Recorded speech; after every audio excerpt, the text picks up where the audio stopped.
Hi, in front of me is Nokia 5.4 and today I would like to show you how you can download pictures from Instagram.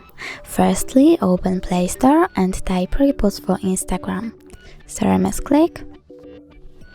Then download this app from this developer.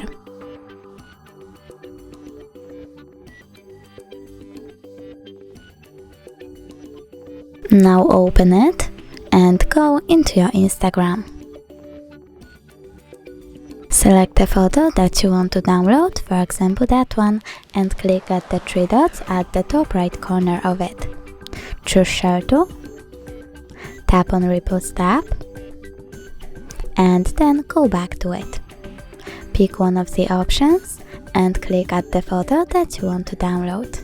Then pick this icon over here, square one, to remove the label, or place it somewhere else by choosing any other option. When you're done, click at the middle button. Now when I go back and check out, for example, my files, I can see that my picture was successfully downloaded.